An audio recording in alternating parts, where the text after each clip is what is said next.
Hello mga kakusina, another day, another vlog. So for today's video nga ay magluluto na naman ako. Sinalang ko na nga yung kawali at pinainit ko muna ito bago lagyan ng mantika.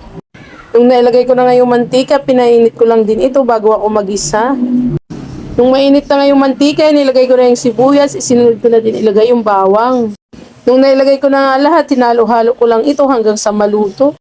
Nung luto na nga itong sibuyas at bawang, isinunod ko na ilagay yung kamatis. Pagkalagay ko nga ng kamatis, isinunod ko na ilagay yung giniling. Nung nailagay ko na nga yung giniling, hinalo ko lang ito para magsama-sama sila. Pagkatapos ko nga haluin, tinimplahan ko nga ito ng patis. Pagkatapos ko nga lagyan ito ng patis, tinakpan ko nga muna hanggang sa masangkot siya yung giniling. After a minute nga, binalikan ko na nga ito at okay na nga itong giniling. So nasasangkot siya na nga ito, medyo nasusunog-sunog na nga yung mga gilid-gilid. Hinalo ko nga ito ng hinalo hanggang sa madurog yung kamatis hanggang lumabas ang katas nito. After a minute nga na paghahalo ay durog na yung kamatis at tatakpan ko nga muna ulit ito. Pagkaraan niya ng ilang minuto, binilikan ko na nga ito at na-absorb na nga ng giniling yung katas ng kamatis. Nilagyan ko na nga ito ng pamintang pino.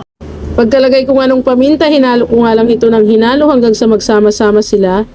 Sa kabilang kalan nga ay nagpipirito na nga dyan ang isda at dahil gulay nga yung ulamin natin, dapat may partner na isda. Nung nahalo ko na nga mabuti yung giniling, inilagay ko na nga yung gulay. Nakakagulat talaga ang presyo ng gulay ngayon, sobrang mahal talaga, para ka na rin nagkarne. Hindi naman pwede, puro na lang karne at baka naman magkasakit kami, chor. Nakakaumay din kaya pag puro karne ang naiulam. Pero kahit nga papaano may pambili na ngayon ng ulam compare noon. Dahil noon nga problema pa ang ulam, problema pa ang pambili. Kaka-stress kaya yun, char. Pero ngayon ay stress pa rin naman ako, pero kahit papaano may pambili na rin ng ulam. Nilagyan ko nga ito ng isang tasang tubig at nilagyan ko ito ng Norfolk pandagdag lasa sa aking ginisang gulay.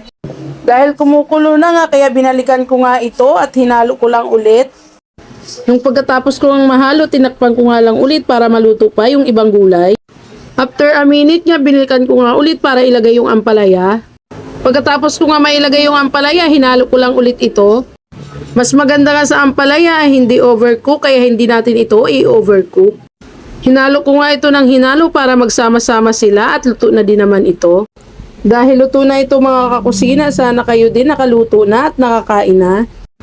Pagkatapos ko nga mahalo mga kakusina, tinakpan ko nga muna ulit para mapasingawang ko lang saglit yung ampalaya. After a minute nga, binilikan ko nga ulit at tinikman ko ito kung okay na ba yung lasa. Dahil nakulangan nga ako sa lasa, binudburan ko nga ito ng asin at hinalo ko lang ulit ito. Dahil luto na nga ito mga kakusina, kami ay kakain na.